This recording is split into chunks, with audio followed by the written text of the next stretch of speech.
Yeah. Go. Yep.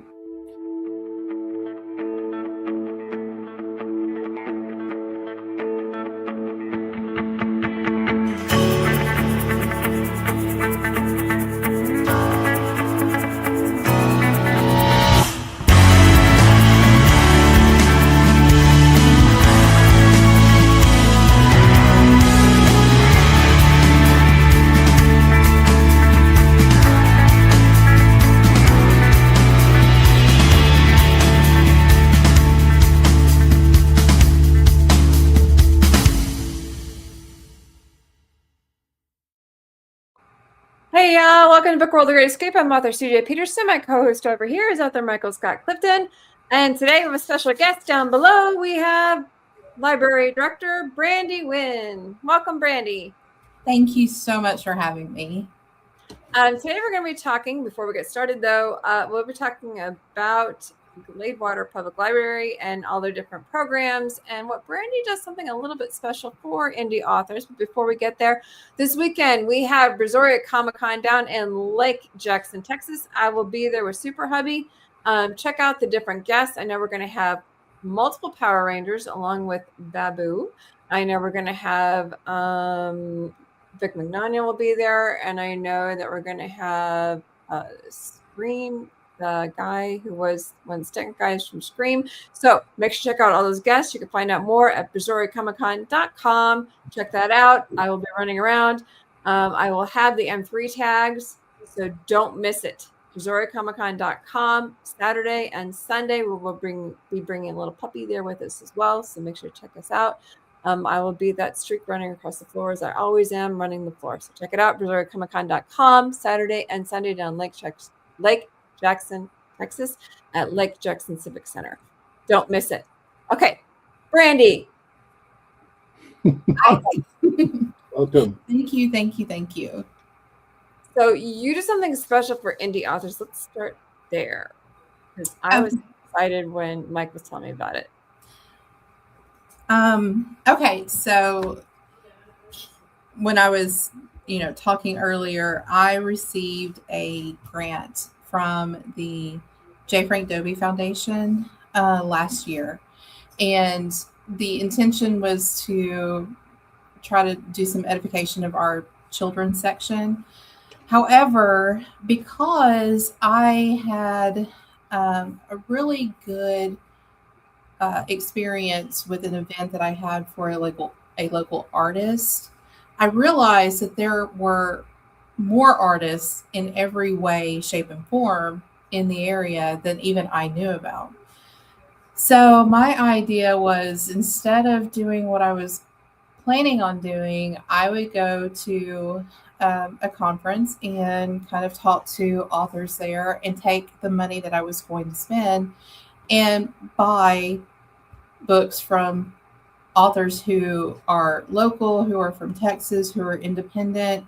Anybody who, in my opinion, can write and have the courage to publish a book deserves for it to be sold to somebody. So I want people to understand that I get it so that people can read it, so they can make the decision whether or not they need to add it to their own collection. Okay, now I put a link into the comments. My comments aren't going into the YouTube today, but that one actually did go into YouTube, and it actually went into Facebook. So what is the link that I put in there? That is to the Venmo. That's the Venmo for our friends of the Lee-Bardwell Public Library. Okay. So that if they would want to donate to that, so that they can give me the go ahead to buy more books, which I'm actually planning on doing in June, then they're more than welcome to do that. Okay. And isn't that how you initially met Mike? By doing something when you... Right. Yes. Yeah. It was at the Texas Author and Reader Con in Irving last year. Yep. Very cool. And Brandy came by, and of course all the authors there were indie authors, most of them from the Texas area, probably 95% of them. And Brandy said, "Hey, I want to buy your books." Now, music to your ears as an indie author, when you're at these events. And knowing that she was from the Gladewater Library there, it's just right down the road from Mount Pleasant. And it was wonderful seeing her do that. And she's going around. There was, of course, like I said, all the authors were in the Texas area from that region, and I thought, hey, this should make a good guest for Book World because A, she's a librarian, B, she's buying books, and C, they're from indie authors. And and in matter of fact, when we were talking about this before the podcast started, then you were saying that you have a raft of books there at the Gladewater Library that are from authors all over the area that you didn't even realize actually lived in and around Gladewater. I can say I can't off the top of my head remember exactly how many authors are represented in this collection, but I would say probably about 1,000 books. Oh, wow. Wow.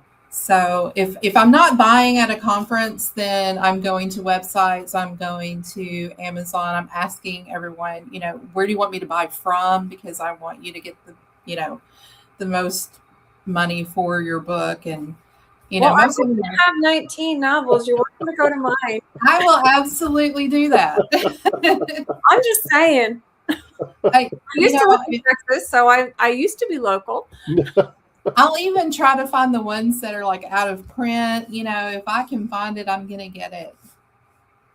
So have you had comments from readers who have read these books that you can share that would warm the cockles of the indie authors' hearts? So everyone that has actually checked out any of our books have been delighted. They've been excited. Our section isn't officially open yet. We're still building it out. I'm putting in panels. I mean, it's going to be a whole thing. We're officially opening it on March 14th with our Meet the Author event. Okay. But it is open, so people are able to check those books out. And I mean, we usually direct our patrons if they're, like, what do you suggest that we read? We direct them there first before they go off into the rest of the stacks to look for any other books from, a well-known author or someone, I'd rather have them look at a series from an independent author first before they go look for their James Patterson or CJ Box or, one of the ones that are really popular or well-known.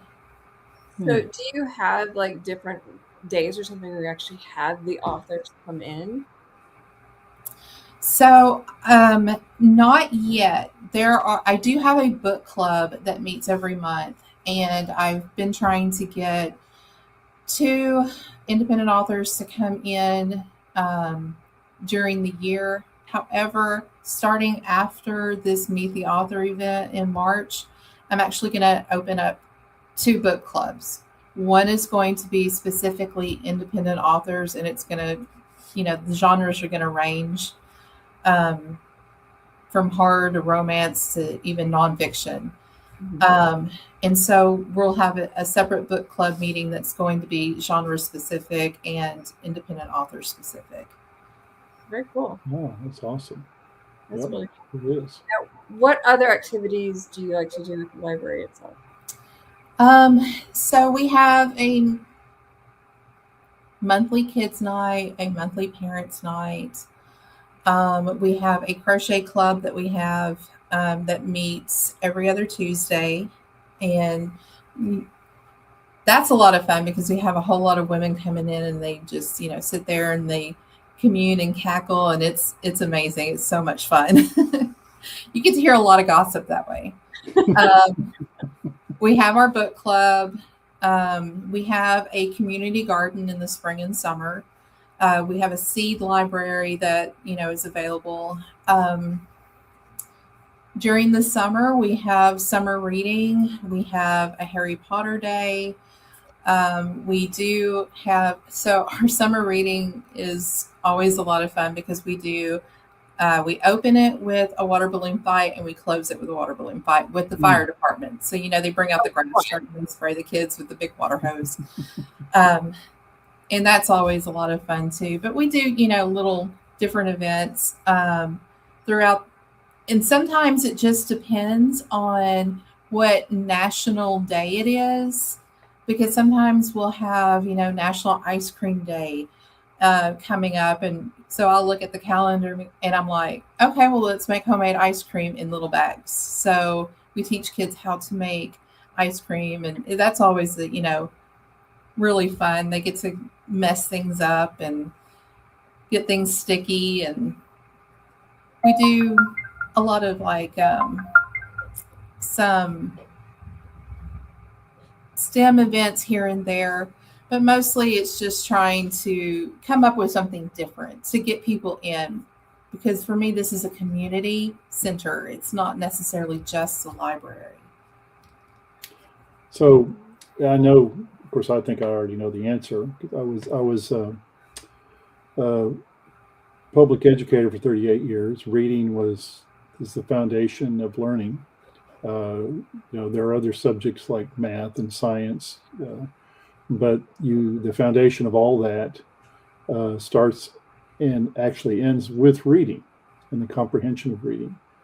So I pretty much already know the answer to this question, but what do you, as a library director, what do you think the main function and goal of a library either is or should be? So reading, yes, is the most important part of it. But I've told people also, I don't have this building open as just a repository for books. I want something that people can come in, they can pull out a book, they have ideas. It's something that will create a sense of community maybe, or a sense of importance within themselves. We have a safe place here. I want a safe place, not just for, the physical person that you are, but also the emotional and the mental person that you are.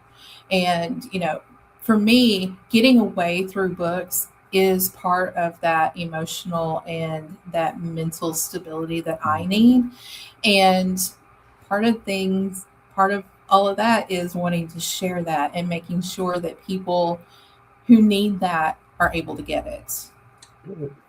I remember growing up, we used to do things like movie nights and days, like through the summers, and we would do, things like the headphones with the, ding, turn the page, and it would read to you and stuff like that. Do they still have stuff like that as well? We do not, and there is a reason for that.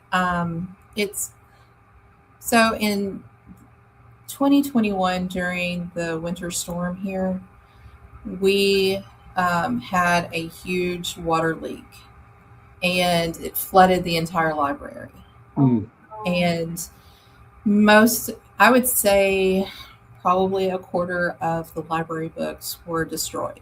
Oh my goodness. So, yeah. And then the library director who was here at the time got sick during the time that they decided they were going to remodel, because it almost didn't happen. It almost was just closed down. But the owner of the local newspaper became part of Friends, and she actually went to the city manager and the mayor, and she was like, "You are not going to close that library. I will get the money. I will find the money. We will rebuild." So her name was Suzanne Bardwell, and unfortunately she died in a car accident before we could reopen. Wow. And so, but that's part of the reason why we are the Lee-Bardwell Public Library. So, it almost didn't happen, and almost didn't continue on. And I really did forget where I was going with that. Well, I can see that it's kind of an emotional thing, library losing a third of the books, almost having to shut down, and then having a white knight, so to speak, show up and help, rescue the library. And, yes, but part of the reason why we didn't have all the other stuff, now that you refreshed my memory on that, all of that was lost as well. Some of the electronics were lost, some of that. However, we do still have movie nights where, if they want to come in, we have popcorn, we have, as much fun stuff as possible.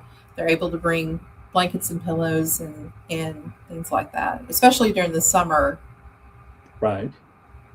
So going back to my public educator kind of background, what do you think, what is your feelings about comics and graphic novels being offered in libraries as opposed to, quote, regular books? We have a large manga section, okay. And graphic novels. Comic books, not so much, because they're harder to keep. We don't have magazines and newspapers and stuff like that. But, if it can be plastered on and made able to keep it together, then we've got it in our library. It's important to me that kids and adults even read anything, and if that's what's going to get them to read, then that's what we're going to have. That's right. So back to the loss. Are you slowly building what was lost? Yes, and I've actually been able to weed some of the older books. I like to kind of joke about it, but we had a book on how to troubleshoot your Pentium 3 processor. It was this thick. And so I was like, well, I'm going to make this new section with all of these local and independent authors. So I'm going to need room. So, I built up for the last 2 years, more books, more new releases. And so I was looking at our nonfiction section. I was like, even though, my heart is with history, something written in the 1920s, even some things, they don't necessarily have historic value anymore. Right. And I'm a public librarian. I don't need those things in my library anyway. That's not the point of a public library. So I was able to get rid of quite a few things. I think I weeded over 3,000 books. Just to make room. And I mean, I don't need a scientific discovery book on, space and time that was written in the 1980s.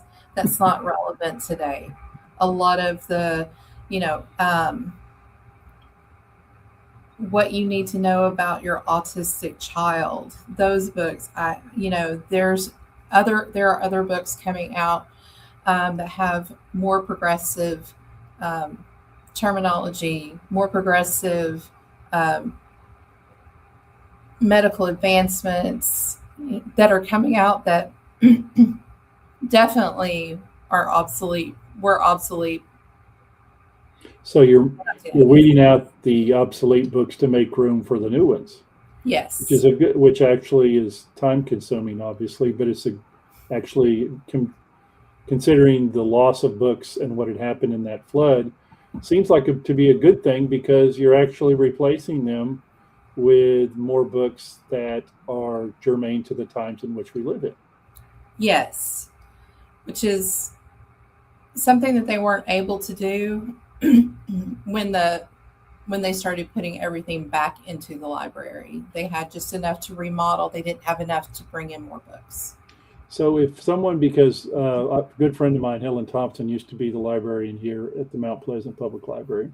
So if someone wants to donate a trove of books, going back to your, we really don't want to replace old books with old books, so to speak. What is the process by someone, if someone wanted to donate books that you actually, what do I say, that actually you could use, okay? Do they just show up to the library and say, hey, we'd like to donate these books? Is there a process, or how does that work? As much as I would like to say that doesn't happen, that they just show up, it happens all the time. And at this point, I'm not taking any donated books unless they were bought, published within the last 5 years. And even then, they can't have, certain things like they can't have mold on them. They can't have little critters crawling on them. And you would be surprised how many we get that are like that. And honestly, I really will only take fiction. The nonfiction books that we usually get in, somebody wants to donate, are like physicians' desk references. We can't use those. Yes. And those are old, and I don't know why anyone would have them. I don't understand, but if that's what they're into, that's fine. There are some nonfiction books that I'll take. I'm probably not going to take a devotional that has, writing in the margins. And a lot of them usually have that where they actually have lines for you to write whatever. And, I'm not going to take something like that. But a fiction, and I actually prefer that they take those books to our little free libraries around town. And we have 3 of them here in the city. And if they can't get to the little free libraries, then we'll take those books there for them. Like we'll take them in and then take them to those little libraries. I wondered about that because Gladewater is kind of the antique capital of East Texas, and I'm sure a lot of really old books might find their way to your doorstep if you'd allow it. I don't allow it. And it, like I said, so I have a background in history. I'm a historian as well. Mm-hmm. And so, it hurts my heart sometimes to say no, but I know that my mission here at the library is not about that. But I can make recommendations on where to send them if, depending on the subject matter. So basically you're saying if they open the door and they step in the library and you're 20 or 30 feet away and can already smell the mildew, that, hey, these might not be the ones we want at our I'm like, you need to turn around and go back. Oh, so you're getting ready to buy more books soon. So the link that we provided will help you to buy more books, correct? Yes.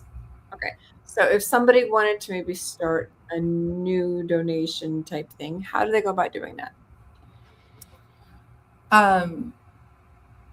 Can you explain what you meant by that? Like a new donation to? Like if somebody wanted to maybe help you guys start another fund, how would they do that? So you could have another fund to also feed off of. Is that possible? I don't know the answer to that because we're city owned. Oh, okay. Oh, okay, yeah. That's not a thing. Yeah. We're a nonprofit. So we can electronics. That's why I was curious. Yeah, we can have donations come in, check or cash, or if somebody wants to walk in. But as far as anything else goes, because we are city owned and city run, then we have to, everything goes through our treasurer at the city. Okay. I know that you guys said that you were low on electronics and everything too. So, as far as like, we don't have a,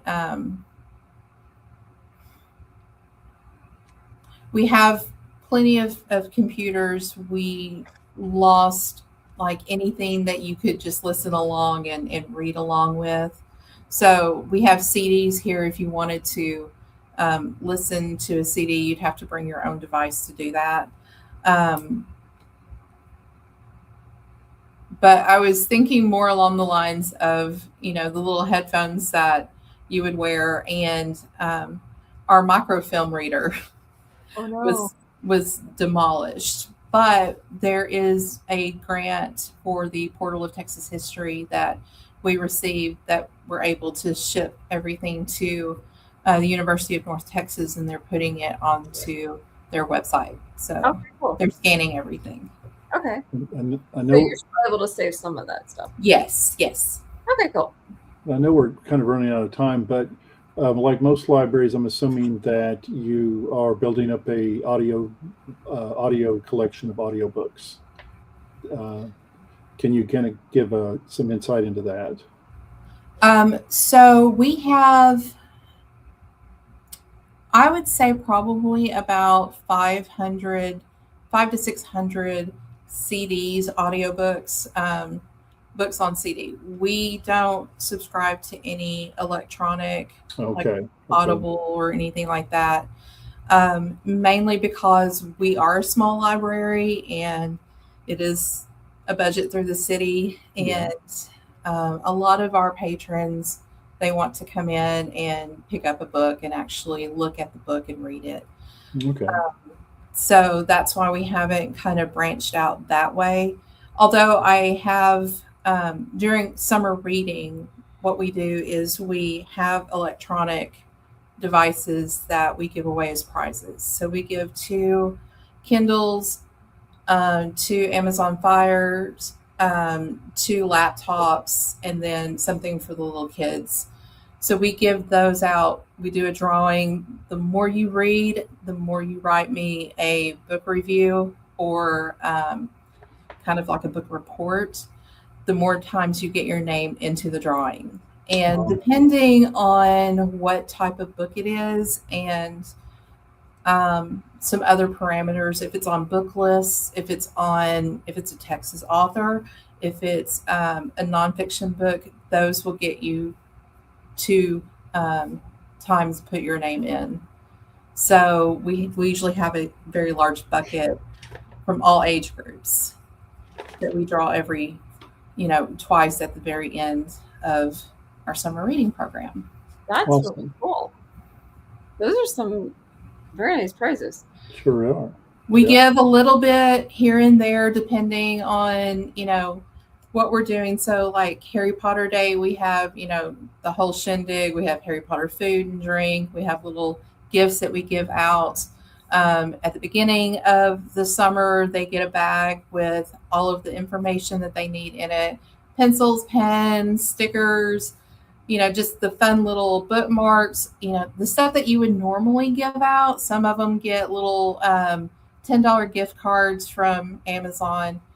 But for the most part, our big prizes, that's what we use to kind of get people to actually understand how important that we think that reading is. Very cool. Well, Brandy, thank you so much for coming. We really enjoyed you. For those who are listening, you can head over to learn more about Lee-Bardwell Public Library on Facebook under LEEPUBLICLIBRARY. That's Lee Public Library on Facebook. You can find out more about them over there. Brandy, thank you so much. For those who want to help out, there is the link that I was able to actually get to work on our YouTubes. That is the only comment that actually worked on YouTube. It is also on the Facebook, so I was able to populate over there. Thank you guys for watching. Next week we'll have the amazing multi-award winning author Patty Wiseman, who does Christian romance. We'll be talking about that genre and find out more about her and her work next week. Same time, same sandbox. Catch you guys next week. Bye. See ya.